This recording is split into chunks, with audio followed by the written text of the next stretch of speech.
estamos aqui para mais um encontro, nosso encontro de número 17. Hoje nós vamos estudar da questão 313 até a 341. Então vamos fazer nossa oração inicial. Em nome do Pai, do Filho e do Espírito Santo. Amém. Ave Maria, cheia de graça, o Senhor é convosco. Bendita sois vós entre as mulheres, bendito é o fruto do vosso ventre, Jesus. Santa Maria, Mãe de Deus, rogai por nós, pecadores, agora e na hora de nossa morte. Amém. Em nome do Pai, do Filho e do Espírito Santo. Amém. Amém. Dando prosseguimento, então, à questão dos sacramentos, nós vamos ver agora o sacramento da unção dos enfermos. Então, vamos lá. Questão 313. Como é vivida a doença no Antigo Testamento? No Antigo Testamento, o homem experimenta durante a doença o próprio limite e percebe, ao mesmo tempo, que a doença está ligada, de modo misterioso, ao pecado. Os profetas entreviram que ela podia ter também um valor redentor para os pecados próprios e dos outros. Assim, a doença era vivida diante de Deus, a quem o homem implorava a cura. Aqui, gente, no Antigo Testamento, né? A doença, ela é uma forma de a gente experimentar o nosso limite, né? A fraqueza, digamos assim, da nossa natureza, que foi ferida pelo pecado. De fato, né, como viviam, né, os fiéis do Antigo Testamento, né, a doença ela é consequência do pecado. A compreensão deles não era perfeita em relação a isso, mas já havia ali resquícios, né? Porque de fato ela né? É fruto do pecado original, é fruto do pecado do homem, né? Que torna, né, o corpo do homem tão frágil assim, né? Isso é fruto do pecado. Agora, eles tinham muitas vezes uma compreensão, né, de um pecado como uma coisa hereditária, né? Que os filhos ou os netos vão sofrer doenças por causa do pecado dos seus pais ou dos seus avós. Isso já faz parte da imperfeição da visão, não é? Como um todo. Mas é aquilo, né? Eles ainda não tinham acesso a essa graça, a revelação total. Então, mas faz sentido, né? Faz sentido você linkar a questão do pecado com a doença, não do pecado pessoal. Aí eu sou doente porque eu pequei, eu sou doente porque a minha mãe pecou. Não, não é isso, não é? Mas a doença em si, como um todo, né, de fato, é fruto do pecado da humanidade. Se não houvesse o pecado, não existiria doença. Ela é uma A consequência. gente já estudou, né, quando a gente viu a criação do homem, que existia o dom da impassibilidade que o homem tinha antes do pecado, que era o quê? O de não sofrer, o de não sentir dor, né? E não tinha doenças. Quando veio o pecado, o homem perdeu esse dom, que era um dom préternatural, então ficou sujeito aí à questão das doenças. Então, já no Antigo Testamento, as pessoas percebiam que, de um modo misterioso, que elas ficavam tentando entender de forma mais perfeita, a doença tinha essa ligação realmente com o pecado. E eles também já conseguiam entrever que a doença poderia ser uma forma, um meio de oferecer um sacrifício por si e pelos outros. E aí a gente já vai ver de forma bem perfeita isso na vida dos santos. Temos recentemente o exemplo que vai ser canonizado agora, né? O Beato Carlo Acutis. É um exemplo disso. Ele descobriu uma doença muito grave, que ele iria morrer em pouquíssimo tempo, e ele aproveitou dessa doença, dessa ocasião da doença dele, para oferecer todas as suas dores em sacrifício pelo Santo Padre, pela Igreja. E ele ofereceu, de fato, as suas dores e a sua doença. De forma heróica, ofereceu, né? de forma heróica. A sua doença, que é um mal, a doença não é um bem, a doença é um mal, se converte então num bem. quando ela é oferecida em sacrifício. E no Antigo Testamento, o compêndio vem dizer que as pessoas já conseguiam entrever, não ainda de forma plena, porque ainda não tinha acontecido a plena revelação em Jesus, mas já tinham pistas, E nem digamos assim. mesmo a redenção da humanidade, a qual dá sentido ao nosso sacrifício, né? Sim, sim. A partir da redenção de Cristo, o nosso sacrifício se une ao dele e tem também essa capacidade, né, de ser uma oferta a Deus por nós e pelos outros. 314. Que significado tem a compaixão de Jesus para com os doentes? A compaixão de Jesus para com os doentes e as suas numerosas curas de enfermos são um claro sinal de que com ele chegou o reino de Deus e, portanto, a vitória sobre o pecado, sobre o sofrimento e sobre a morte. Com sua paixão e morte, ele dá novo sentido ao sofrimento, o qual, se unido ao seu, pode se tornar meio de purificação e de salvação para nós e para os outros. Aqui é o que a gente estava comentando agora mesmo. Jesus chega, sente compaixão dos doentes, cura muitos doentes. Muitas vezes ele muda, né, de ideia, ele muda o seu discurso, ele muda aquilo que ele estava disposto a fazer naquele momento para atender as pessoas que estão sofrendo. Isso já é um sinal dessa vitória de Cristo sobre o pecado, que é o mal maior, né? A doença é como se fosse um mal, mas não é um mal supremo. A doença o pecado é o maior mal que a gente pode ter na nossa vida. E Jesus curando os doentes já vai sinalizando que ele vai nos curar não apenas de doenças físicas, porque isso pode acontecer ou não, né? Jesus ele não é obrigado a curar todas as pessoas, né? Ele pode ou não curar, porque às vezes a pessoa não ser curada fisicamente vai servir, vai ter proveito para ela espiritualmente, né? Mas essas curas realizadas por Jesus já sinalizam essa cura mais profunda, que é a cura do pecado, a cura realmente grandiosa que ele veio trazer para o mundo. Mas existe também uma espécie de predileção, não é, de Jesus para com aqueles que sofrem. Ele é o servo sofredor e ele muitas vezes se identifica naquele que sofre, não é? A gente vê lá, né, naquele discurso dele, né? Toda vez que visitastes um preso, que vestistes um nu, né? Foi a mim que o fizestes. Ele se entende? Ele se associa àqueles que estão sofrendo, né? E a cura da doença, muitas vezes, é um alívio desse sofrimento, né? Que traz aquela alegria, que é já um gostinho. A verdadeira alegria, a verdadeira felicidade que a gente vive aqui na Terra, ela é um gostinho do céu. Né? E é isso que Jesus ele faz quando ele traz a cura. Você pensa, aquela mulher, né, 12 anos, com fluxo de sangue, não é? E naquele tempo, onde a higiene era péssima, ela com aquilo dali não conseguia ter convívio, não conseguia ter nada com as pessoas, e de repente, ao tocar em Jesus, mesmo sem que ele expressasse uma vontade, só dela tocar nele com fé, ela é curada daquilo.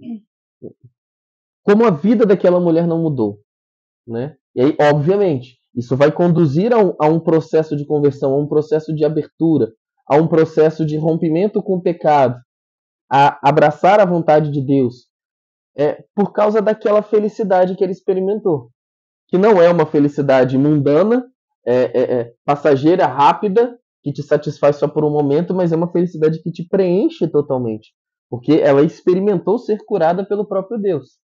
Né? Então, Jesus ele sempre vai aos pequeninos, ele sempre se associa aos sofredores, não é? Exatamente porque a doença ela tem a doença que causa o sofrimento, e o sofrimento já em si ele te associa a Deus, ele te associa ao Cristo. Então, ele te torna mais próximo e mais suscetível realmente a uma profunda conversão. 315. Qual é o comportamento da igreja em relação aos doentes? A igreja, tendo recebido do Senhor a ordem de curar os enfermos, compromete-se a cumpri-la com os cuidados para com os doentes, acompanhados de oração, de intercessão. Ela possui, sobretudo, um sacramento específico em favor dos enfermos, instituído pelo próprio Cristo e atestado por São Tiago. Alguém dentre vós está doente? Mande chamar os presbíteros da igreja, para que orem sobre ele, ungindo com óleo no nome do Senhor. A carta de São Tiago 5, versículo 14. O comportamento da igreja em relação aos doentes é rezar por eles. Primeiro, acolher e ajudar. Acolher, ajudar. Sempre fez isso. E rezar, interceder. E também através desse sacramento próprio que Jesus instituiu. E temos isso, a fonte aqui na carta de São Tiago, né, que é o sacramento da unção Desde a dos igreja enfermos. Primitiva existe já essa unção com óleo. Desde os inícios da igreja. 316. Quem pode receber o sacramento da unção dos enfermos? Pode recebê-lo o fiel que começa a se encontrar em perigo de morte por doença ou velhice. O mesmo fiel pode recebê-lo também outras vezes, quando se verifica um agravamento da doença ou quando lhe acontece uma outra doença grave. A celebração desse sacramento deve ser, se possível, precedida pela confissão individual do doente. Então, autoexplicativo, né? Quem pode receber o sacramento. 317. Quem administra esse sacramento? Por exemplo, tem algumas coisas aqui que o compêndio ele não abordou. Às vezes você não está doente, mas você vai passar por uma cirurgia de alto risco. Você está bem, né? Mas você vai passar por uma cirurgia de alto risco. Você pode ir até o padre pedir essa unção. Porque se enquadra aqui com esse perigo de morte, né? É um perigo de morte. É um risco, então, relacionado à não saúde. É só para o moribundo, né? Aquele que já está no leito de morte, que não tem mais chance. Sim. A unção dos enfermos não é só para isso. Aí entra já o viático, né? Mas aqui a unção dos enfermos é para quem ou está, né, numa doença grave, ou quem já atingiu uma idade, eu não sei certo a idade limite, mas todos os idosos, eles podem receber ali uma vez por ano esse sacramento, exatamente porque a chance deles morrerem, eles estão mais próximos da morte, né? Sim. 317, então. Quem administra esse sacramento? Ele pode ser administrado somente pelos sacerdotes, bispos ou presbíteros. Isso porque ele está ligado ao perdão dos pecados. Ele tem uma ligação, né? Então, ele só pode ser administrado por um sacerdote, presbíteros e bispos. 318. Como se celebra esse sacramento? A celebração desse sacramento consiste essencialmente na unção com óleo, bento possivelmente pelo bispo, sobre a fronte e sobre as mãos do doente, no rito romano, ou também em outras partes do corpo, em outros ritos, acompanhada pela oração do sacerdote, que implora a graça especial desse sacramento. Então, a essência desse sacramento é a unção com óleo, aquele óleo que foi consagrado na missa dos Santos Óleos. A gente entrou aqui no terceiro óleo, né? Porque tem o óleo do batismo, o óleo do crisma, o óleo dos enfermos. E tem o óleo dos enfermos. Então, esse óleo dos enfermos é que é usado nesse sacramento, junto com a imposição, né? Com a oração sobre o doente feita pelo sacerdote. 319. Óleo do batismo é o óleo dos catecúmenos. Dos catecúmenos. Que é usado no batismo. Né? Isso. Quais são os efeitos desse sacramento? Ele confere uma graça particular, que une mais intimamente o doente à paixão de Cristo, para o seu bem e o de toda a Igreja, dando-lhe conforto, paz, coragem e até o perdão dos pecados, se o doente não pôde confessar-se. Esse sacramento permite, às vezes, se Deus o quiser, até a recuperação da saúde física. Em todo caso, essa unção prepara o doente para a passagem à casa do Pai. Esse sacramento, gente, tem uma graça extraordinária. Né, ele é ordinariamente, vamos dizer assim, ele é um sacramento para a cura da alma. Porque ele prepara aquela alma para ir ao encontro do seu Senhor. Porque assim, na verdade, o que menos importa é a saúde física. né? Muitas vezes a saúde física ela vai ser proporcionada de uma forma extraordinária, ou através da unção dos enfermos, ou através de toda uma campanha de oração, de uma comunidade, não é? Há todo um movimento de oração e a gente percebe, a gente vê, a Gente, gente isso escuta falar, acontece acontece aos muito, montes, né? muito, né? De Pouco não, curas muito. realmente milagrosas, de coisas que não teriam condição de acontecer e simplesmente acontece por uma vontade divina. Inclusive, assim, a gente já ouviu de sacerdotes, assim, coisa de acabar de administrar a unção dos enfermos, por exemplo, em bebezinhos que nasceram muito mal, né, muito em perigo de morte, assim, muito frágeis, e assim, repentinamente acontecer uma cura, uma melhora, né? Então, abundantemente a gente já escutou casos, qualquer padre que você Ou conversar, seja, ele tem ele esses vai dois testemunhar. aspectos, né? O aspecto primordial dele é a cura da alma, preparar a alma para ir ao encontro do Senhor. Ou seja, se essa pessoa vier a morrer, não é, a alma dela está preparada para isso, né? Tanto que o próprio sacramento ele é capaz de perdoar os pecados se a pessoa não tiver condição. O moribundo lá, né? Ele estava arrependido dos seus pecados, mas ele não teve condição de se confessar, ou porque ele não teve tempo, ou porque não tinha padre, ou porque o estado de saúde dele já não permitia que ele falasse, não é? A unção dos enfermos ela já cura, né? A pessoa desses pecados, né? Exatamente para que ela possa ir. E ela pode também, né? Isso faz faz parte da oração, né?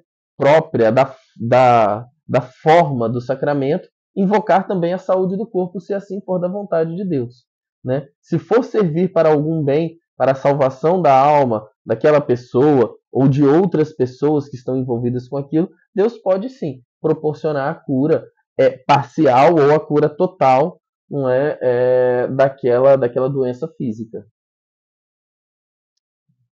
320. O que é o viático?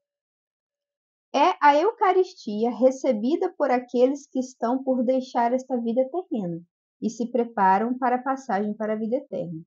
Recebida no momento da passagem deste mundo para o Pai, a comunhão do corpo e do sangue de Cristo, morto e ressuscitado, é semente de vida eterna e poder de ressurreição.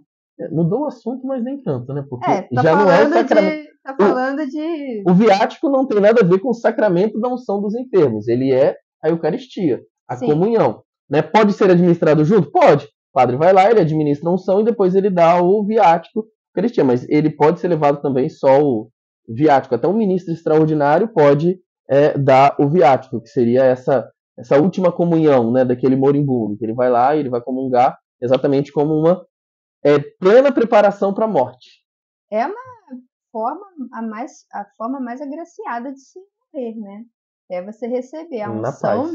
a unção dos enfermos, que aqui os efeitos, né? É paz, coragem, conforto e preparação, né, da alma.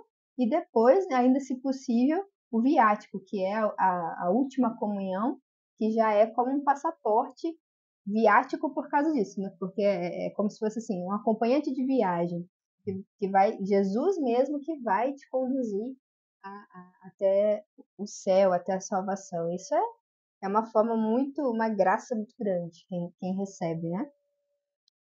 321. Agora a gente já vai entrar em outros sacramentos, que são os sacramentos a serviço da comunhão e da missão, tá, gente? Vamos entrar no sacramento da ordem e, por fim, o sacramento do matrimônio. Então fala a palavra-chave aqui. A palavra-chave hoje é enfermo, tá bom? Enfermo. 321. Quais são os sacramentos a serviço da comunhão e da missão? 2 sacramentos, a ordem e o matrimônio, conferem uma graça especial para uma missão particular na igreja a serviço da edificação do povo de Deus. Eles contribuem em particular para a comunhão eclesial e para a salvação dos outros. Entendam isso, gente. Bem interessante isso, né? O matrimônio e a ordem estão no mesmo grupo de sacramentos. Sacramento de serviço. Né? A ordem é mais fácil a gente ver esse serviço. Né? O padre é feito padre para o povo de Deus. Né? O padre ele abre mão de uma família para servir ao povo de Deus. né? O padre ele não reza a missa para ele não pode se auto confessar, né? É tudo na vida dele é voltado para o povo de Deus. Agora, o sacramento do matrimônio está no mesmo grupo, sabe? Ele tá na mesma descrição de modelo de sacramento. Ou seja, também o sacramento do matrimônio é um sacramento para a edificação, para o serviço da edificação do povo de Deus e para a salvação das almas. A gente se casa para servir um ao outro, servir a igreja, servir os filhos. A palavra-chave, né, não do encontro aqui, mas do sacramento do matrimônio é o serviço, assim como a ordem. A Né? doação, né? A doação, a entrega. Então. Só um minutinho aqui. Então, a gente vai primeiro esmiuçar aqui o sacramento da ordem, tá? 322. O que é o sacramento da ordem? É o sacramento graças ao qual a missão confiada por Cristo aos seus apóstolos continua a ser exercida na igreja até o final dos tempos. Bom, é pelo sacramento da ordem, é através desse sacramento que aquela missão que Jesus confiou aos apóstolos, que a gente já viu em vários encontros, né, de ensinar, de batizar, enfim, de dar vida, né, espiritual ao povo de Deus, se perpetua na história. Né? Pelo Jesus ele institui o sacramento da ordem através do episcopado, né? Ele ordena os bispos. Né? E depois, né, esses bispos, esses apóstolos, eles vão criar os outros 2 graus, né? Que é o diaconato primeiro eles fazem o diaconato, tinha as funções específicas, e depois eles fazem o presbiterado. Né? Eles criam esse segundo grau da ordem. E aqui é bom sempre lembrar e ressaltar, né? Os apóstolos, eles eram separados do povo, né? Em um dado momento da caminhada de Jesus, ele elege 12, né? Tem, se eu não me engano, nos 4 evangelhos tem, né? Essa eleição com a lista de todos aqueles que ele elege. Ele elege 12. Ele separa 12 daquela multidão para falar: vocês agora serão diferentes, são os eleitos. E muita coisa que Jesus fala, ele fala para os 12. Né? E aí entra esse sacramento, a diferença deles. Né? Isso permanece na igreja. Ou seja, há um grupo de pessoas que são separadas, né? Então eles deixam de ser leigos, tornam-se clérigos, não é? Para exercer funções específicas através daquele sacramento, coisas que só eles podem fazer, que o leigo não pode. É por isso que o leigo não pode rezar missa, porque o padre ele foi separado, foi preparado e depois ele foi consagrado, né, recebeu uma graça própria através do sacramento da ordem para fazer aquela função específica. Né? Então, quem são os ordenados? São aqueles que foram separados do povo, por mais que eles estejam no meio do povo, né? Muitas vezes, mas eles foram separados, preparados e consagrados para exercer uma função específica no meio do povo de Deus, né? Em nome de Jesus. Isso vai ser o tema da próxima pergunta, exatamente isso. Por que se chama sacramento da ordem? Ordem indica um corpo eclesial de que se passa a fazer parte mediante uma especial consagração, ordenação, a qual, por um particular dom do Espírito Santo, permite exercer um sagrado poder em nome e com a autoridade de Cristo a serviço do povo de Deus. Então é exatamente isso. O ordenado, como o André estava falando, é esse que é consagrado. Ele tem um dom particular do Espírito Santo para exercer esse poder e essa autoridade em nome de Cristo. Por isso eles são diferentes. Por isso eles podem dar o perdão dos pecados, porque eles não estão agindo em nome de si mesmos. Eles estão agindo em nome de Cristo. No momento que o Padre absolve os nossos pecados, é o próprio Jesus que está agindo na pessoa, né? O Padre está agindo na pessoa de Cristo. É como se o próprio Cristo estivesse ali nos absolvendo. A mesma coisa quando o padre ou o bispo celebram a Eucaristia, celebram a Santa Missa. Eles estão ali na pessoa de Cristo, né? Tem até aquela expressão em latim, in persona Christi. É o mesmo Cristo que age por meio deles, né? Em momentos especiais, em toda a sua vida, mas nesses momentos de sacramentos que eles celebram, é bem assim, porque eles têm essa graça própria que lhes é dada pelo sacramento da ordem, pela ordenação. 324. Como se situa o sacramento da ordem no desígnio divino de salvação? Na antiga aliança, são prefigurações desse sacramento o serviço dos levitas, bem como o sacerdócio de Arão e a instituição dos 70 anciãos. Está em Números 11, 25. Essas prefigurações encontram seu cumprimento em Cristo Jesus, o qual, com o sacrifício da sua cruz, é o único mediador entre Deus e os homens, o sumo sacerdote à maneira de Melquisedeque. O único sacerdócio de Cristo se torna presente pelo sacerdócio ministerial. Aí tem uma frase de São Tomás de Aquino: somente Cristo é o verdadeiro sacerdote, os outros são seus ministros. Ou seja, é pelas mãos dos sacerdotes que a salvação chega até nós. É só isso. Só isso. Isso foi prefigurado no Antigo Testamento. Todas aquelas histórias do sacerdócio do Antigo Testamento era uma preparação para o sumo sacerdote, que é Cristo, que na verdade é o único sacerdote, que é quem oferece o sacrifício redentor, de fato.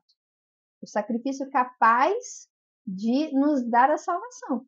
Então, a partir de Jesus, que é o único, o sumo sacerdote, o único sacerdote, como diz São Tomás, o verdadeiro sacerdote, não que os outros sejam falsos, mas nesse sentido de Cristo é o sacerdote por excelência. Os sacerdotes que vêm depois de Cristo, pela ordenação, são os seus ministros. Eles vão agir em nome de Cristo. É como se eles estivessem realmente ligados a essa autoridade do Cristo cabeça na igreja. E por isso são diferentes. Tem um sacerdócio não comum, como todos os batizados têm. A gente já viu lá no sacramento do batismo, né? Todo mundo tem a dimensão de sacerdote, profeta e rei. Mas o nosso sacerdócio é o sacerdócio comum. O dos padres, dos bispos, dos diáconos, né? Dos sacerdotes e dos bispos, é um sacerdócio ministerial. É diferenciado. Eles podem agir realmente na pessoa de Cristo. Cristo é o único mediador entre Deus e os homens. Não é? Ou seja, o homem só vai até Deus e Deus só vem até o homem através de Cristo. Como se ele fosse uma ponte. Né? É uma ponte que ultrapassa uma barreira até então, né, intransponível. Né? Cristo ele é essa ponte. Quem é o sacerdote? É a rampa de acesso até essa ponte. Né? O sacerdote ele nos dá acesso a Cristo. É isso. O padre, o bispo e até mesmo o diácono em algumas funções, ele nos dá um acesso a Cristo. Né? E Cristo se utiliza quando a coisa vem na outra mão, né, do Pai para o homem, Cristo se utiliza dos seus ordenados, dos seus ministros, dos seus sacerdotes, exatamente para poder fazer essa graça chegar até o povo. Quem tiver mais curiosidade de aprofundar um pouquinho, só uma dica extra, né? Tem um livro chamado O Diálogo, de Santa Catarina de Sena, onde é esse diálogo, né, entre Santa Catarina e Deus Pai. E o Pai fala a Santa Catarina muitas coisas belas sobre os sacerdotes. É muito bonito. Alguns trechos que falam da dignidade do sacerdote. Dignidade do sacerdote, como devemos amar e respeitar os sacerdotes. Como que eles são diferentes de nós, ainda que eles sejam muito mais pecadores do que... É isso que é interessante, né? O Pai, Deus Pai, frisa esse aspecto. Que mesmo que a gente se depare com um sacerdote pecador, que está fazendo tudo errado, que, né, não está dando bom exemplo, nós devemos a eles um amor e um respeito. Um respeito mesmo, porque eles são de fato consagrados, são ministros de Deus. Uma honra, né? O juízo do sacerdote cabe a Deus. É Deus que vai julgar o seu ministro. A nós, né, cabe realmente a honra, a reverência, né, o amor, A oração, a né? oração. A amizade. Eu acho que muitas vezes falta isso, essa consciência, né, nas pessoas de que a gente não pode tratar os sacerdotes como se fosse um homem qualquer, né? Sem o respeito, sem a devida postura, porque de fato eles são diferenciados. 325. De quantos graus se compõe o sacramento da ordem? Compõe-se de 3 graus, que são insubstituíveis para a estrutura orgânica da Igreja: o episcopado, que se refere aos bispos, o presbiterado, que se refere aos padres, e o diaconato, que se refere aos diáconos. Aí agora a gente vai aprofundar aqui um pouquinho. 326. Qual é o efeito da ordenação episcopal? Ordenação do bispo. A ordenação episcopal confere a plenitude do sacramento da ordem. Faz do bispo o legítimo sucessor dos apóstolos. Insere-o no colégio episcopal, partilhando com o Papa e os outros bispos a solicitude por todas as igrejas, e lhe confia os ofícios de ensinar, santificar e reger. Esses ofícios do bispo a gente já viu naquela parte que estudou sobre a hierarquia da igreja, sim, né? A gente aprofundou já. O bispo ele é sempre responsável por uma parcela do povo de Deus. Ele responde por uma parcela, entendeu? E ele possui esse terceiro grau da ordem, que é como se fosse assim, é a plenitude da ordem. O mesmo, digamos assim, a mesma função de um apóstolo é aquela mesma função de um bispo. Existem algumas coisas que são específicas, né, que só o bispo pode fazer. Uhum. Por exemplo, preparar o óleo do crisma, ordenar outros, né, diáconos, padres e até mesmo bispos, outros bispos, não é? Não sei o que mais, mas com certeza tem, né? Tem as funções próprias e tem também a responsabilidade maior do que os outros, né, do que os padres. E também uma autoridade maior. E uma autoridade maior, né, de governo, de uma autoridade ensino espiritual, de ensino maior, tá? 327. Qual é o ofício do bispo na igreja particular a ele confiada? Vocês lembram o que é igreja particular, gente? É o mesmo que diocese. É a porção, ou seja, aquela porção do povo de Deus que está sob a responsabilidade dele. É sempre bom a gente linkar. Igreja particular, o que é isso? Você já linka a diocese, porção do povo de Deus, daquele bispo ali que... Porque como a gente não está acostumado com a linguagem, às vezes a gente pode... Igreja particular, sei lá, é uma capelinha. Né, que pertence a uma pessoa. Não tem nada a ver. Não tem nada a ver. Igreja particular é diocese, tá? O bispo, a quem é confiada a igreja particular, é o princípio visível e o fundamento da unidade dessa igreja, em relação à qual exerce, como vigário de Cristo, o ofício pastoral, ajudado pelos próprios presbíteros e diáconos. Então é aquilo, uma porção do povo de Deus, vamos supor ali, uma diocese, aquela igreja particular, é confiada ao bispo tal. Ele tem ali a responsabilidade pastoral, ou seja, ele é o pastor, ele é o sinal visível de autoridade sobre aquele povo. E ele é ajudado pelos seus presbíteros, que são os padres, como a gente já estudou daquela vez, e os diáconos. E a presença desse bispo ali, que faz parte de um colégio episcopal, ou seja, faz parte de um grupo de bispos, não é? É esse sinal de unidade. Ou seja, se não há um bispo, né, não há o que linka a minha diocese à diocese vizinha. O que faz essa ligação? É exatamente a figura dos dois bispos que estão aqui, que fazem parte do mesmo colégio episcopal. A partir do momento que a diocese perde um bispo, não é? Ou então, né, ela se separa, esse bispo ele deixa de fazer parte, não é, desse colégio episcopal, desse grupo, né, se ele não for substituído, né, e essa porção do povo de Deus for com ele, ele se separa, né? Foi isso que aconteceu, né, com vários cismas que aconteceram na igreja, não é? um bispo ou alguns bispos decidem então romper, né? E levam com eles todo o povo de Deus, não é? E aí eles perdem essa unidade com a Igreja de Cristo. Então, o ofício dos bispos na igreja particular é esse, ser esse sinal visível da unidade e pastorear aquele povo, né, em resumo. Questão 328. Qual é o efeito da ordenação presbiteral? Agora dos sacerdotes.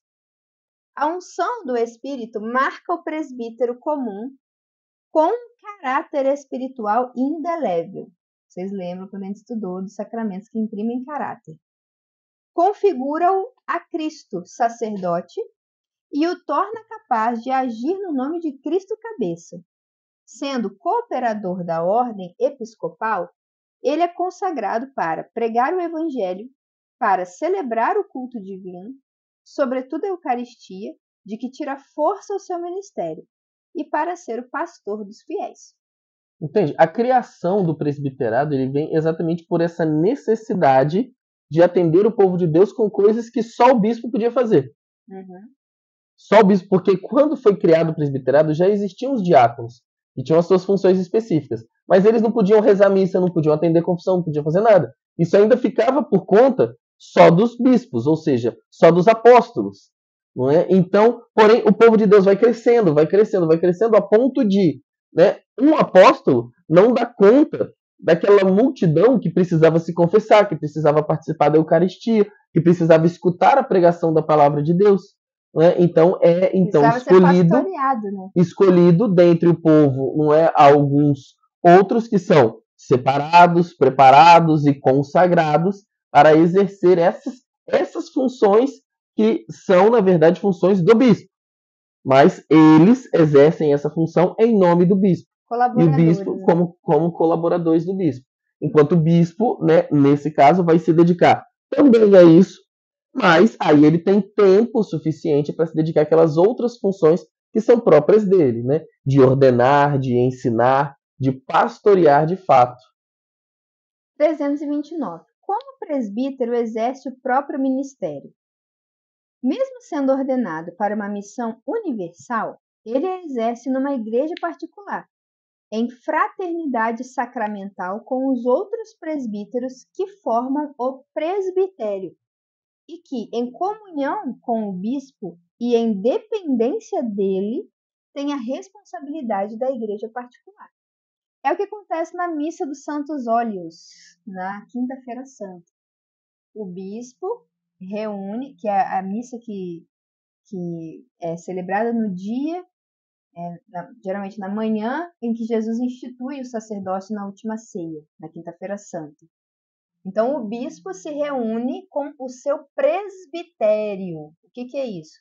Todos os presbíteros, né, todo aquele clero daquela igreja particular, para eles renovarem juntos a sua consagração, a sua doação em comunhão e a sua fidelidade ao bispo. Né? Assim como o bispo, né, ele recebe uma porção do povo de Deus que é separado, né, que nós fazemos parte da Igreja Católica, independente de qual diocese que nós estamos, mas fazemos parte de uma diocese específica, ou seja, essa porção do povo de Deus que é separado e administrado, que é entregue, né, a administração ao pastoreio de um bispo. Assim também, as próprias dioceses, as igrejas particulares, elas se subdividem em paróquias, em santuários, né, enfim, ela se subdivide aonde os padres vão poder atuar em uma porção da porção do povo de Deus. Entende? A diocese é uma porção do povo confiada ao bispo. Então ele subdivide essa diocese em várias paróquias para que esse padre possa ali dentro daquela paróquia, né, fazer esse pastoreio, ele atuar com o seu ministério. 330. Qual é o efeito da ordenação diaconal? O diácono, configurado a Cristo, servo de todos, é ordenado para o serviço da igreja, que ele exerce sob a autoridade do próprio bispo, a respeito do ministério da palavra, do culto divino, da orientação pastoral e da caridade. O diácono, gente, ele recebe o primeiro grau da ordem. E com isso, ele não age in persona Christi. Ele não pode celebrar a Eucaristia, ele não pode atender confissões, mas ele tem algumas funções próprias que vão ajudar tanto o bispo, tanto os padres, no pastoreio do povo de Deus. Então, Ele é aquele que serve, né? é Diácono aquele que é o serve por servidor. excelência. Ele tem a função de fomentar ali naquela região onde ele vai atuar a caridade, né, o serviço aos pobres. Para isso que os diáconos foram criados já nos tempos primitivos da igreja, para assistência dos pobres, para palavra, para o anúncio da palavra de Deus. Por isso que na missa, muitas das vezes, quando há a presença muitas das vezes não, sempre quando há a presença de um diácono, É ele que proclama o evangelho, porque ele tem essa função mesmo de proclamar a palavra de Deus, e aí que ainda fala, né, do culto divino, auxiliar todo esse funcionamento da liturgia, esse auxílio ali, e orientação pastoral. Ele também pode ser uma ajuda, porque muitas vezes os padres não vão dar conta da demanda de orientar pastoralmente aquele povo, dar as direções. Ou de forma, enfim, né, em forma de grupos, né? Ele vai estar orientando aqui os jovens, os casais, né, a pastoral da família e tudo.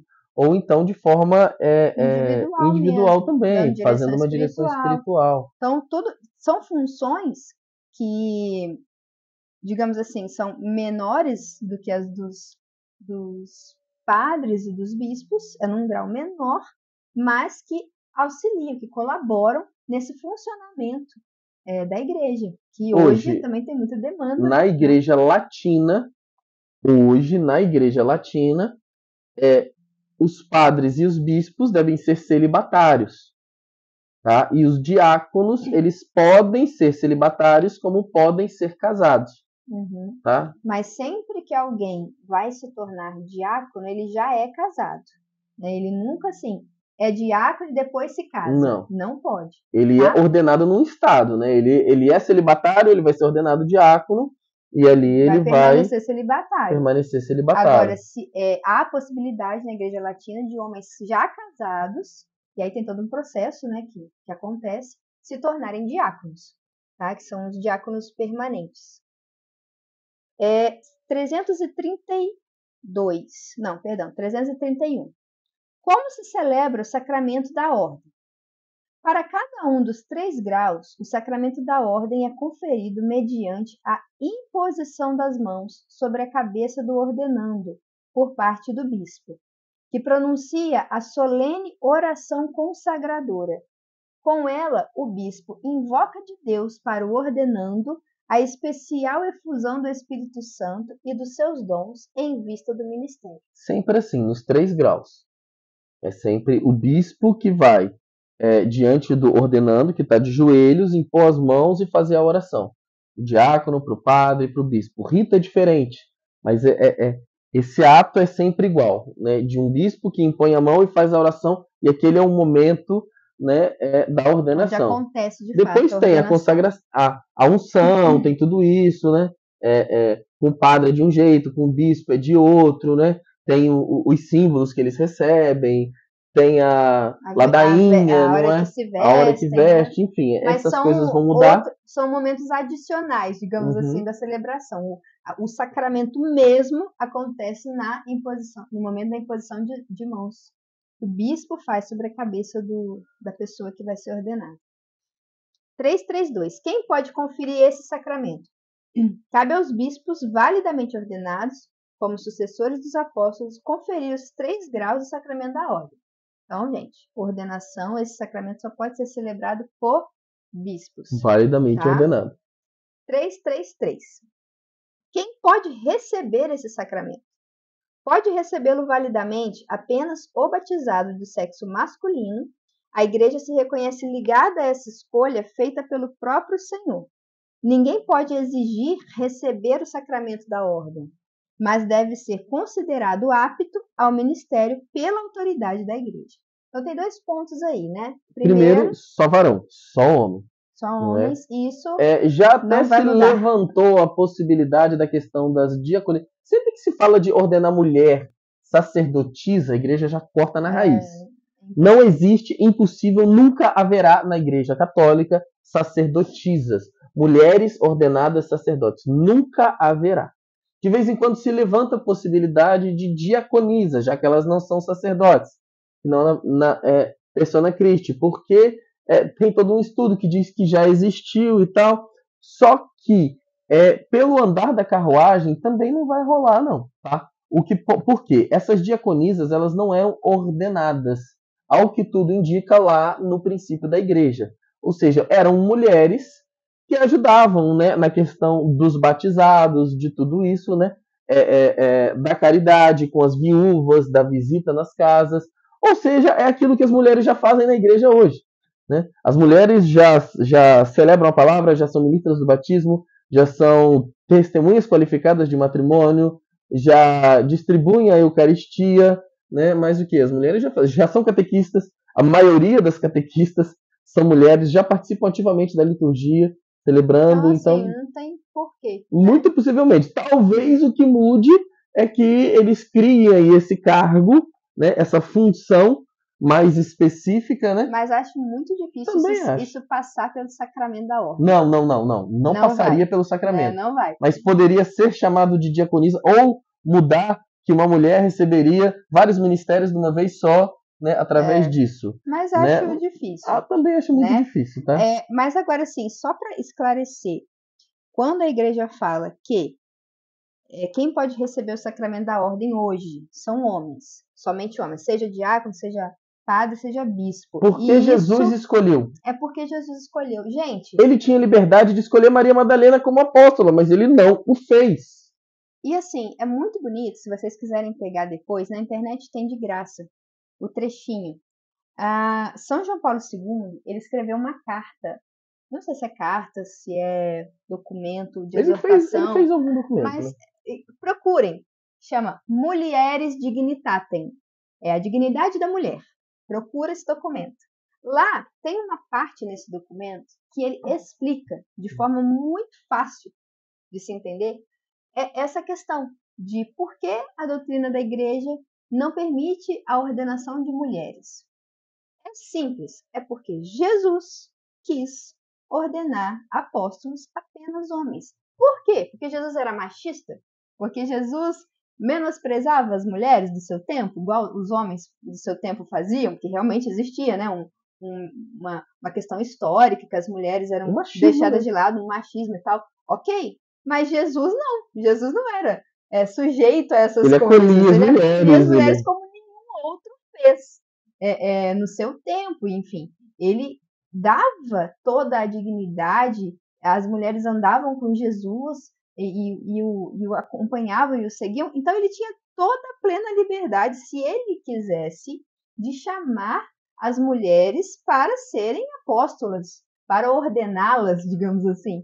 Mas ele não quis, por algum motivo, que a sabedoria divina, que é muito acima de nós, compreende, ele não quis, na sua plena liberdade e no seu pleno amor pelas mulheres, por cada uma das mulheres, ele apareceu primeiro a uma mulher, né, na sua ressurreição. Então fica muito claro que não foi por uma questão histórica, de contexto, que Jesus não escolheu as mulheres. Foi mesmo por um desígnio maior, por um desígnio divino. E a igreja não vai se colocar acima do seu mestre e dizer, Jesus, o senhor fez errado, porque... Não, a igreja vai, é óbvio, seguir os passos do seu Senhor. A igreja não é maior que o seu Senhor.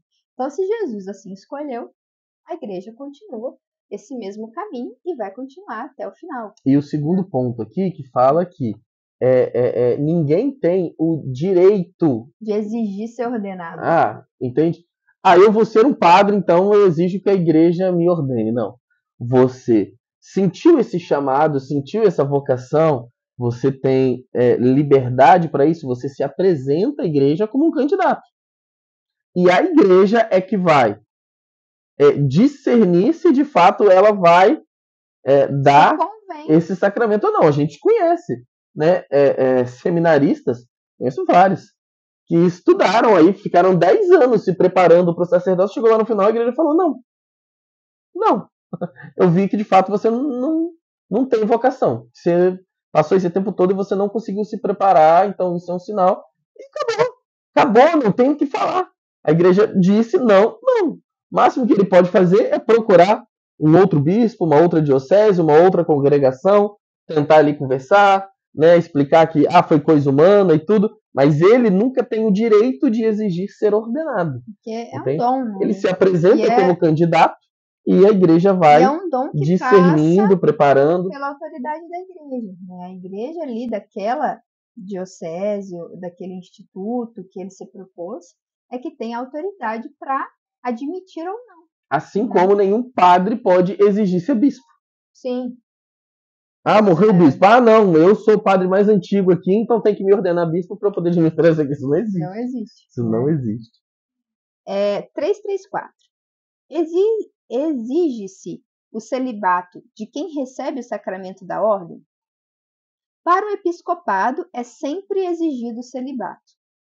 Para o presbiterado na Igreja Latina, ordinariamente escolhem-se homens crentes que vivem como celibatários e que têm intenção de manter-se no celibato pelo reino dos céus.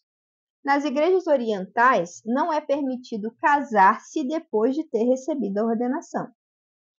Ao diaconato permanente podem ter acesso também homens já casados. Ou seja, lá na igreja, nas igrejas orientais, isso não significa que é só no Oriente, tá, gente? Existem igrejas orientais no Brasil, por exemplo, várias igrejas, onde o padre ele pode ser eleito do meio do povo homens casados. Tá? Assim como na igreja latina, que é a nossa, aqui do Brasil, a igreja do Brasil, os diáconos eles podem ser eleitos tanto celibatários quanto casados, tá? Lá nas igrejas do Oriente, né, homens casados eles podem ser eleitos para se tornar sacerdote. Há poucos anos atrás, o Papa Francisco liberou para que as igrejas orientais, mesmo fora da sua jurisdição, né, ou seja, a igreja oriental que tem aqui no Brasil, pudesse ordenar aqui no Brasil, que antes não podia. Agora ela pode ordenar aqui no Brasil homens casados. Né? Por quê? Fica meio que como um escândalo, né? Como assim a igreja está ordenando um padre casado? A cultura do povo não consegue. Mas depois de tanto tempo ordenando diáconos casados, os diáconos eles podem andar de clésima, até de batina, né? E tal. Então, assim, a cultura foi se amaciando, a ponto de o Papa agora permitir que igrejas orientais possam ordenar. No Rio de Janeiro teve uma ordenação, há uns 2, 3 anos atrás, de um homem casado, né, que foi ordenado sacerdote para atuar ali no Rio de Janeiro. Então, se você for até o Rio de Janeiro, tem uma paróquia lá de igreja oriental que está em plena comunhão com a igreja católica, tá? E que o padre é casado. Né? Ele tem esposa, tem filhos, né, tem vida sexual ativa e continua e serve como presbítero validamente ordenado na sua paróquia. Ou seja, a missa dele é válida, a confissão dele é válida, mesmo ele sendo casado. Mas essa é uma realidade, até o momento, presente só nas igrejas orientais, em algumas exceções que às vezes o Papa dentro concede, da Igreja Latina tem algumas por exemplo, exceções. Na Igreja Latina, quando a gente fala Igreja Latina, tá, gente? Só para entender, não é a Igreja da América Latina que a gente está falando, não, tá?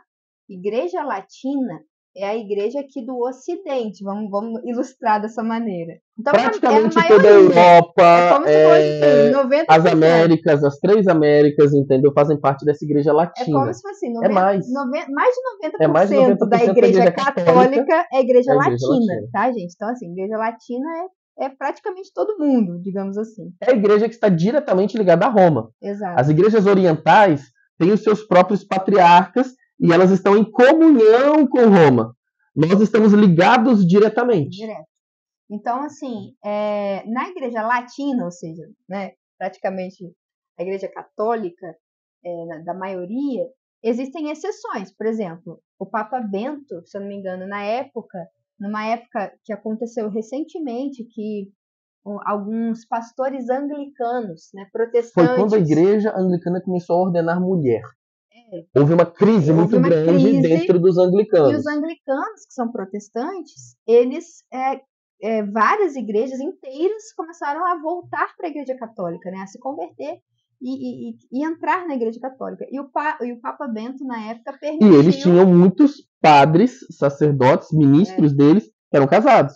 E na verdade não eram padres validamente ordenados, porque a ordenação é inválida, né, nas igrejas protestantes, mas o Papa, com a sensibilidade do coração dele, com esses irmãos, permitiu que esses pastores convertidos da igreja anglicana fossem ordenados sacerdotes, mesmo já sendo casados. Então, foi uma exceção que o Papa Bento abriu, mesmo sendo na igreja latina, onde isso não é permitido, né? É até discutido, pode ser que um dia. Porque é uma norma disciplinar. Isso. Sabe? Não faz parte de forma imutável do sacramento. Tá? É uma norma que foi colocada em um período da igreja. A partir daquele período não se ordena mais homem casado para o presbiterado.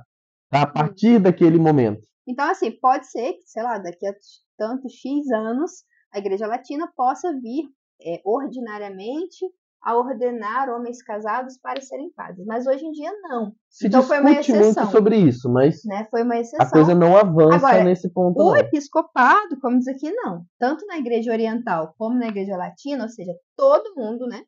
A igreja inteira, todos os bispos são hoje celibatários, tá? Não tem a possibilidade de serem homens casados, tá? Então é só para a gente ilustrar essa realidade, né? E entender um pouco como que funciona esse mecanismo do celibato agora na igreja. 335, né? Não. 335. Quais são os efeitos do sacramento da ordem? Esse sacramento dá uma especial efusão do Espírito Santo que configura o ordenado a Cristo na sua tríplice função de sacerdote, profeta e rei, segundo os respectivos graus do sacramento. A ordenação confere um caráter espiritual indelével, por isso não pode ser repetida nem conferida por um tempo limitado. Tipo assim, vou te ordenar padre por um ano.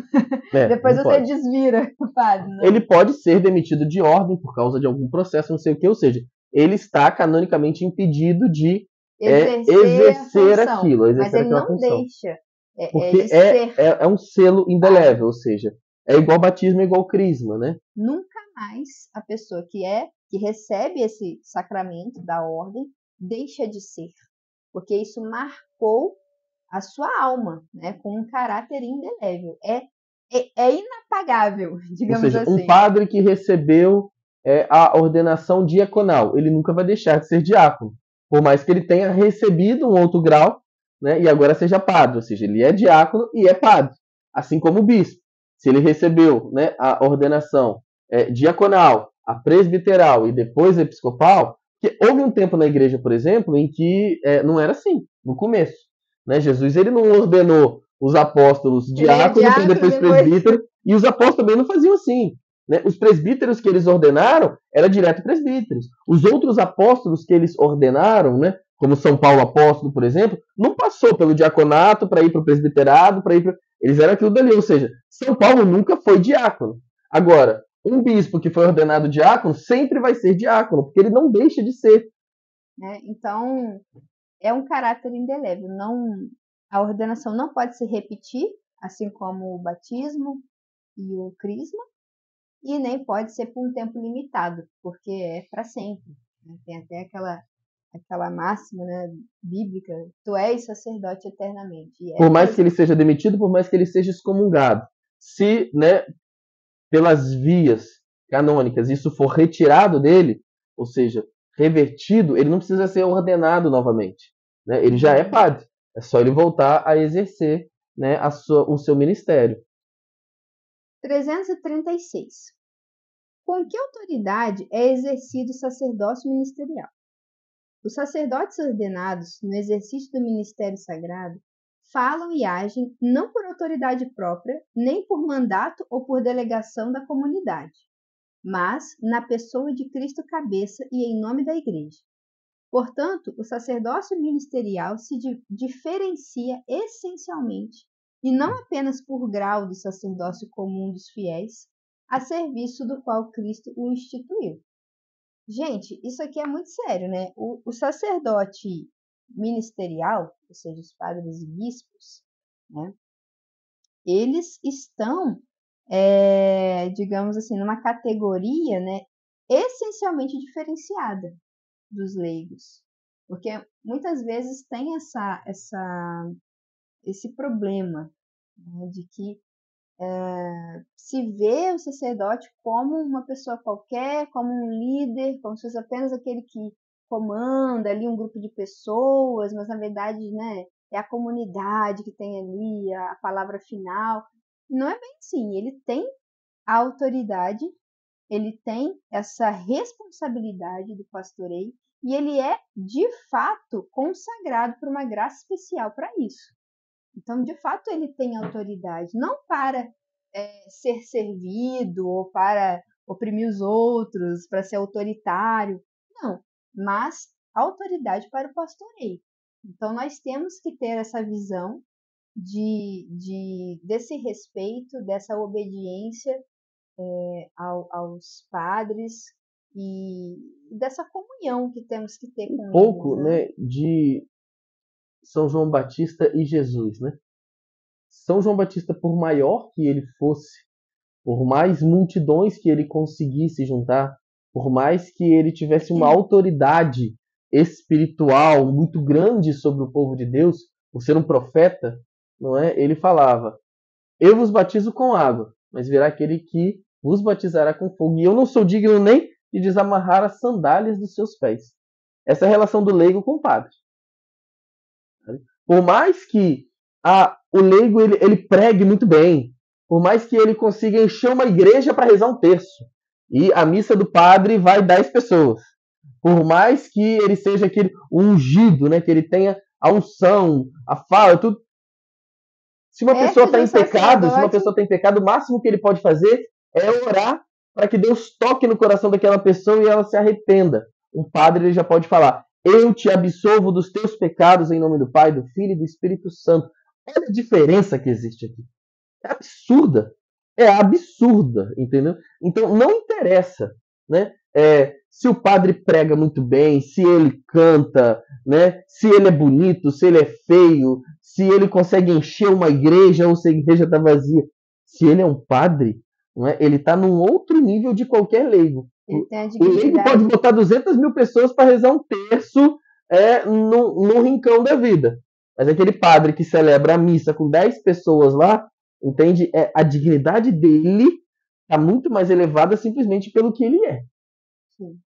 Não que o sacerdócio ele seja conferido por um mérito pessoal, né, de quem o recebe,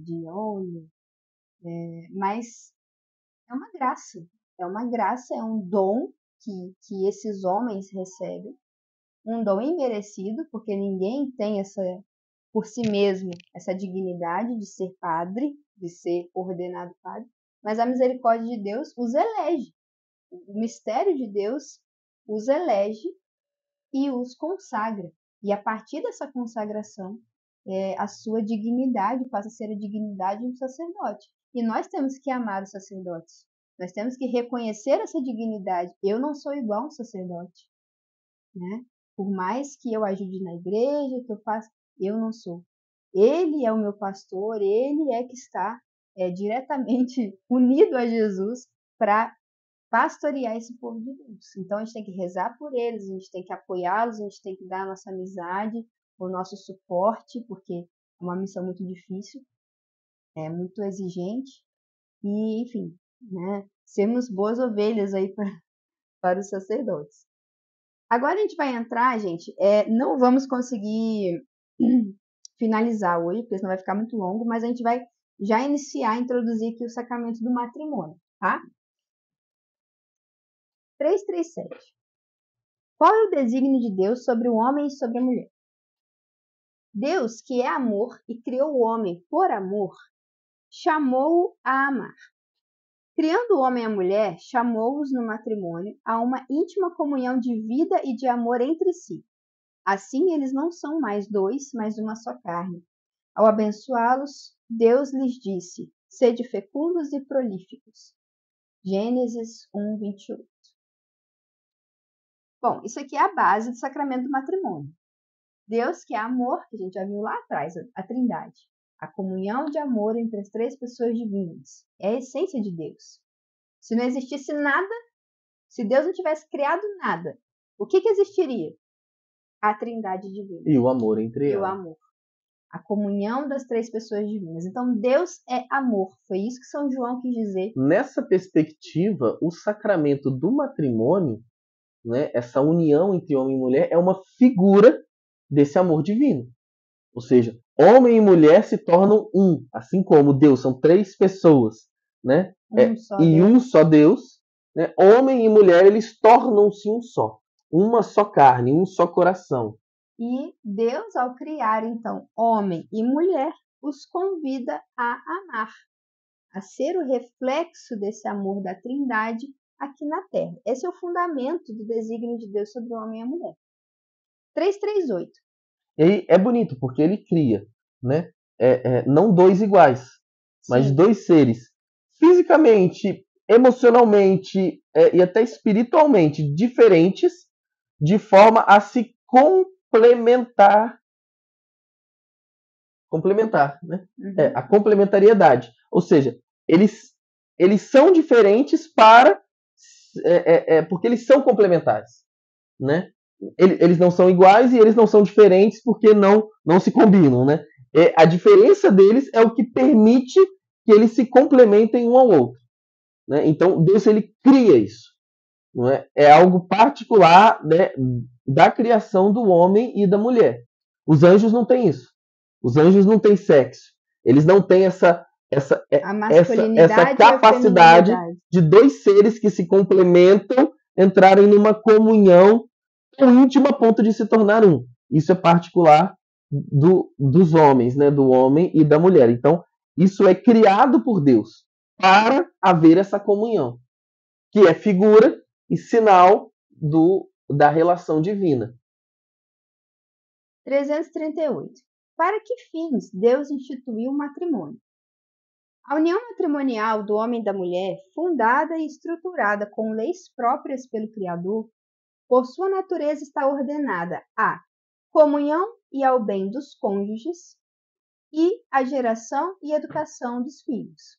A união matrimonial, segundo o originário desígnio divino, é indissolúvel, como afirma Jesus Cristo. Não separe, pois, o homem o que Deus uniu. Então, bem simples. São três pontos aqui, né? São três pontos. São três pontos. Para quais fins Deus criou o matrimônio? O primeiro, ele é criado por Deus. Sim. Matrimônio não é uma invenção humana, ele é criado por Deus. Não é uma evolução histórica que aí deu nisso, né? Não. É como a gente estava explicando aqui, né? Antes de criar o homem, Deus já pensa no matrimônio. Ele já tem esse plano do matrimônio, esse desejo do matrimônio. Por isso, homem e mulher são diferentes. Por isso, homem e mulher são complementares. Porque antes de serem criados, Deus já tinha esse plano para eles, tá? E na própria criação do corpo do homem e da mulher e das suas características psicológicas e do seu ser, Deus já pensava nessa comunhão de amor do matrimônio. E ao longo dos séculos, no Antigo e no Novo Testamento, no Evangelho, tem muito, Deus ele vai revelando, não é?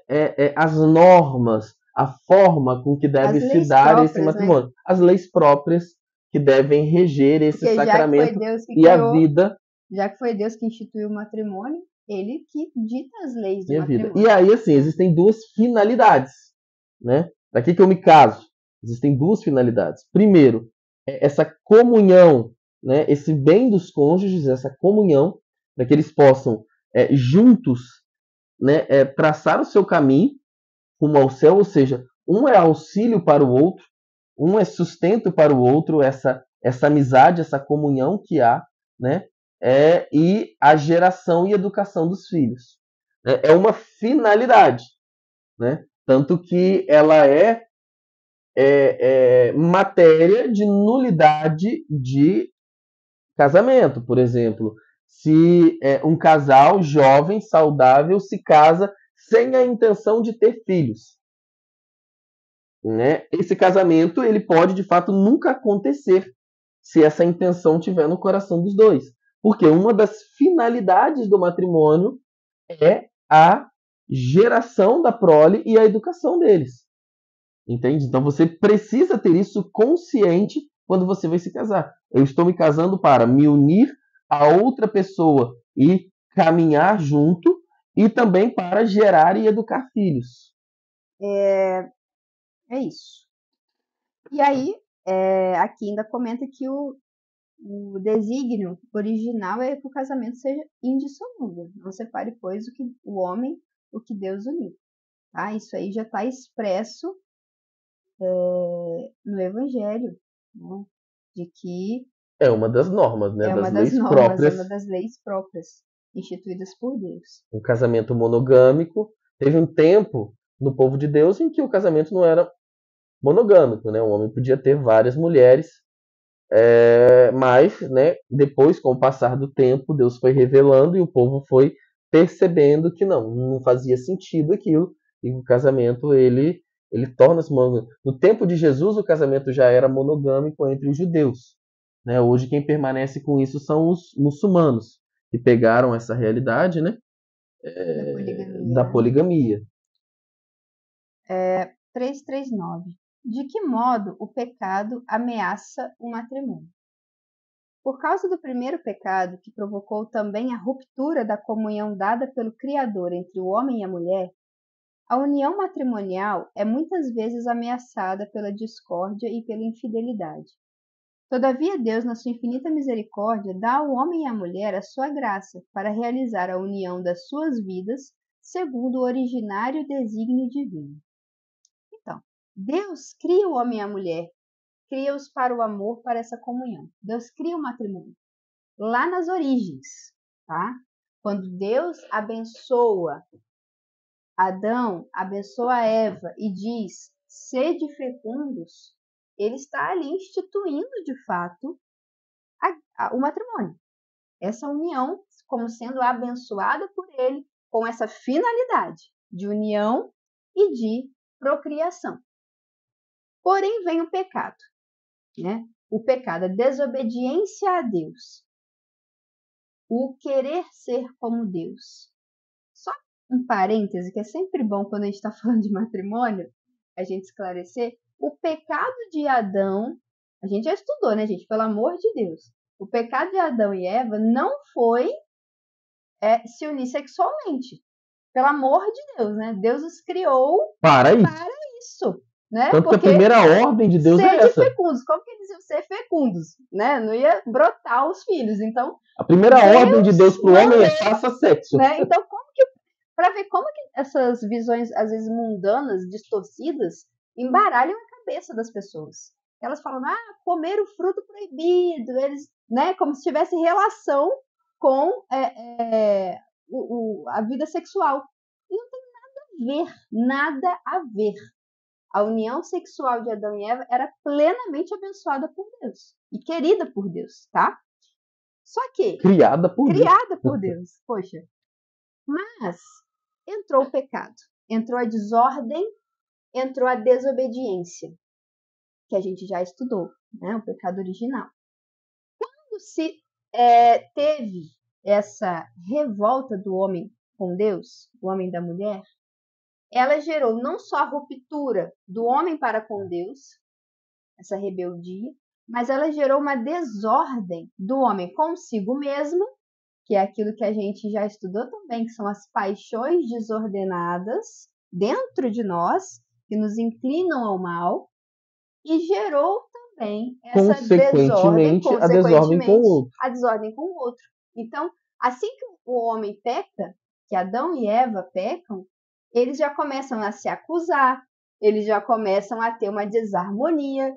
Aquela perfeição criada por Deus de complementaridade, de harmonia, de amor, já começa a sofrer as consequências E aí é que da entra. desordem. Se eu muitas vezes não consigo conviver bem nem comigo mesmo, como que eu vou conviver bem com outra? E como que, por exemplo, como foi escandaloso quando Jesus ele institui a indissolubilidade? Porque Moisés permitiu a carta de divórcio.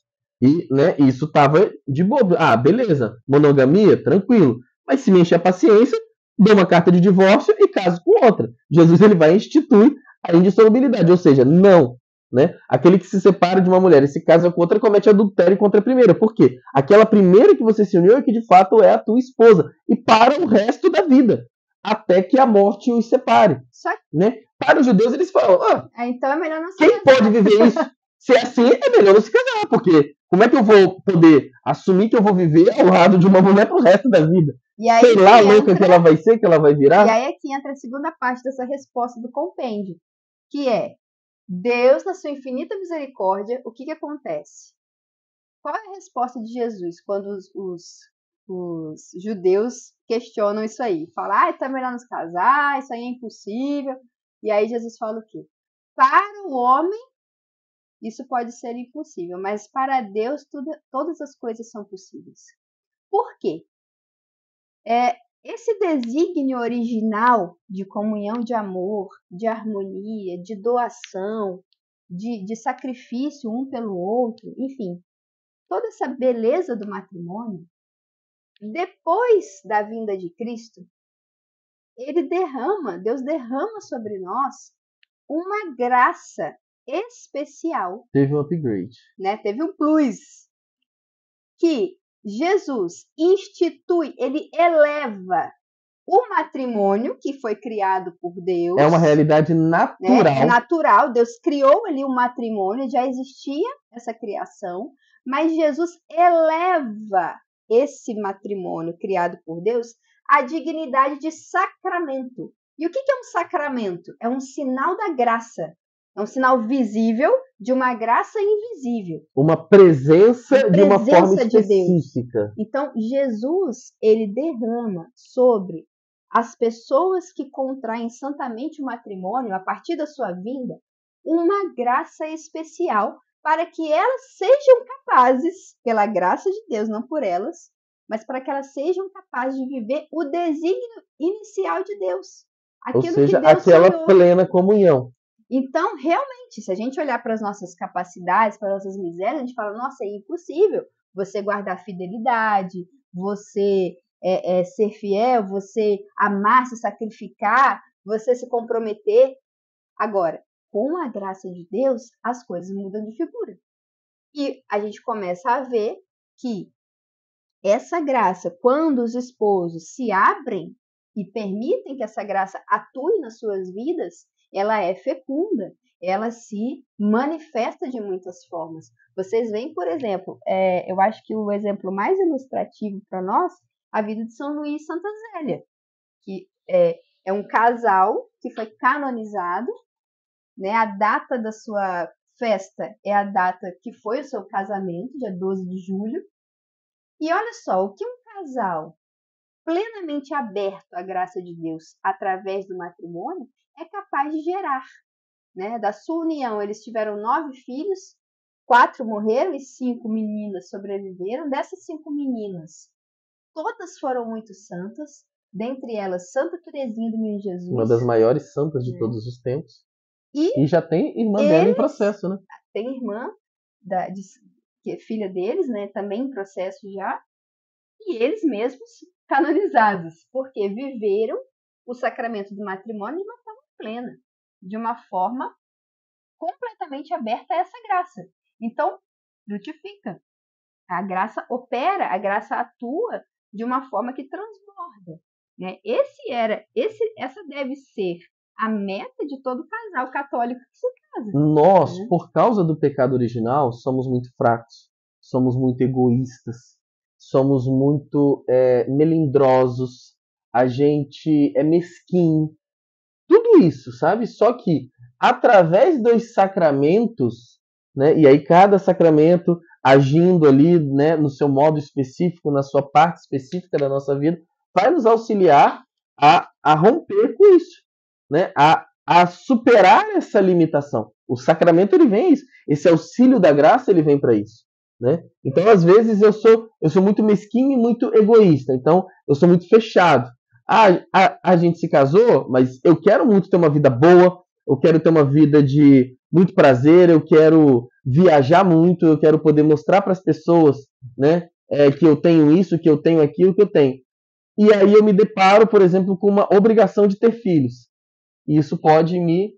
Ou seja, eu não consigo responder a esse chamado por causa da minha mesquinhez, do meu egoísmo, às vezes do meu medo, da minha insegurança. O sacramento do matrimônio ele vem me encher dessa força, desse desejo de servir, de me doar.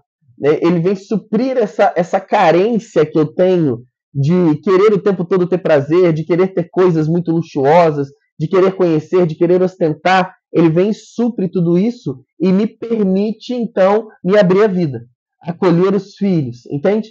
O sacramento do matrimônio é isso. Essa força que, dentro da vida matrimonial, tudo aquilo que seria um limite pela minha natureza corrompida, ele me ajuda a superar, me ajuda a vencer esses obstáculos para que eu possa viver plenamente esse chamado, esse serviço que é o sacramento do matrimônio. Por que que hoje, gente, as pessoas se separam com tanta facilidade? Às vezes meses depois de casar. Meses depois de se casar. Porque não assumem o matrimônio, especialmente, estou dizendo aqui, quem recebe o sacramento do matrimônio, né? Com essa perspectiva de eu vou me casar, isso aqui é um sacramento de serviço, de edificação da igreja e de salvação das almas. Ou seja, é vida doada. Assim como um padre, ele estuda por anos para se doar, para doar a sua vida, assim como uma religiosa, ela não recebe um sacramento, as religiosas, né? Mas uma freira, ela se prepara, ela faz os votos e ela oferta a sua vida. Ela vive a sua vocação dentro do seu carisma para se doar para Cristo. Um casal de noivos tinha que ter essa mesma perspectiva. Tem gente que fala assim, né? Você não se casa para ser feliz, você se casa para fazer o outro feliz. Eu vou além disso, tá? Você não se casa para ser feliz e você também não se casa para fazer o outro feliz. Você se casa para ajudar o outro a ir para o céu. É isso. É isso. Sabe? Você se casa para ajudar o outro. Que outro é esse? É primeiro a minha esposa, é segundo os meus filhos, é terceiro toda a minha comunidade. Eu me caso para isso. Para fazer os outros irem para o céu. Se não tem essa perspectiva de doação, de serviço, de sacrifício, de superar as coisas juntos, em unidade, em comunhão, sem competição, sem acusações mútuas, se não tem esse espírito, a coisa não vai dar certo. Por quê? Porque vai estar apoiado só nas suas forças humanas. E as suas forças humanas não são suficientes. Aí é aquele escândalo dos judeus. Então é melhor nem se casar. E é mesmo. Se você tem essa perspectiva mundana de casamento, eu quero desfrutar, eu quero aproveitar, eu quero viver hoje, ser feliz, e agora... Nem se casa. Nem se casa. Sinceramente, nem se casa. Porque não é para isso que Deus criou. Porque aí você vai se casar, vai se separar, depois vai tomar juízo, vai se converter de verdade e vai te dar uma dor de cabeça, entrar com processo de nulidade, tentar resolver isso aí. Assim, isso é muito sério. As pessoas se casam sem muitas vezes fazer a menor noção do que estão assumindo. E aí se frustram muitas vezes, né? Porque não tem essa visão de eu estou aqui para servir, não para ser servido, não para sentir prazer, não para ser satisfeito em todas as minhas necessidades. Eu me caso para me doar, para ofertar a minha vida ao meu esposo, minha esposa e aos meus filhos. Tá? Só essa mudança de perspectiva já salvaria muitos casamentos. Vamos matar esses últimos dois aqui. Últimas duas perguntas. 340. O que ensina o Antigo Testamento sobre o matrimônio? Deus, sobretudo por meio da pedagogia da lei e dos profetas, ajuda o seu povo a amadurecer progressivamente a consciência da unicidade e da indissolubilidade do matrimônio. A aliança nupcial de Deus com Israel prepara e prefigura a aliança nova realizada pelo Filho de Deus, Jesus Cristo, com a sua esposa, a Igreja. A gente já comentou sobre isso. Antigo Testamento é quase sempre progressão pedagógica, né? Deus ele vai aos poucos pouquinhos ensinando e educando preparando, o tanto seu através povo. das leis quanto através dos sinais, né? Aqui no matrimônio tem várias leis sobre o matrimônio, né? E aí os sinais, por exemplo, o próprio Deus ele se coloca como o esposo, né? O noivo, aquele que, né, recebe Israel como sua noiva, sua esposa, sua dileta, já como um sinal, não é, de que o matrimônio ele tem uma dignidade maior do que só essa realidade natural de comunhão de corpos, mas ele tem, sabe, ele tem um sentido elevado. 341. Qual é a novidade dada por Cristo ao matrimônio? Jesus Cristo não só restabelece a ordem inicial querida por Deus, mas dá a graça para viver o matrimônio na nova dignidade de sacramento, que é o sinal do seu amor esponsal pela Igreja. Maridos, amai as vossas mulheres como Cristo amou a Igreja. E é bonito aqui, a gente já falou sobre isso, né? Dessa instituição que Cristo ele eleva e coloca como sacramento, mas é um detalhe que passou e que o catecismo ele vai trazer aqui, relembrando o começo, né? Retomando aquela realidade inicial, porque quando ele é questionado a respeito do divórcio, ele fala: Moisés, né, permitiu a carta de divórcio por causa da dureza dos seus corações, mas no princípio não era assim. No princípio havia indissolubilidade. Deus institui a indissolubilidade lá no princípio. Antes do E pecado. aí depois ele fala: o que Deus uniu, o homem não separe. Não é? O que Deus uniu, o homem não separe. E se remetendo lá ao princípio, lá à criação da humanidade, ao projeto original de Deus. Já era plano de Deus, desde o começo, desde a criação do matrimônio, que homem e mulher se unissem exclusivamente e indissoluvelmente. E aí, o matrimônio, gente, é muito bonito isso aqui. Ele é sinal, aqui na Terra, do amor esponsal de Cristo pela Igreja. Cristo é esse esposo que se entrega no altar da cruz pela sua esposa, para dar vida à sua esposa, para santificar a sua esposa. Essa passagem de Efésios 5 é maravilhosa, que ela fala disso, né? São Paulo fala disso e fala: maridos, amai as vossas mulheres como Cristo amou a igreja. Como que Cristo amou a igreja? Doando até a sua última gota de sangue pela igreja. Servindo, indo até o fim no seu sacrifício.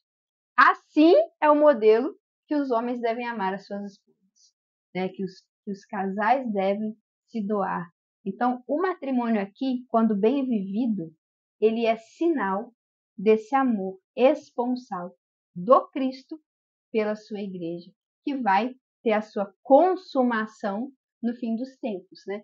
A gente já comentou em encontros anteriores, no banquete de núpcias do Cordeiro, quando Cristo vai se unir à sua igreja, à sua esposa para sempre, sem nada mais, digamos assim, para atrapalhar, sem nenhuma realidade de pecado, de dor, de sofrimento, né? No fim dos tempos isso vai acontecer, essa festa de casamento, ou seja, essa união perfeita de nós, igreja, com Cristo. Mais para frente, que agora a gente está falando dos sacramentos, né?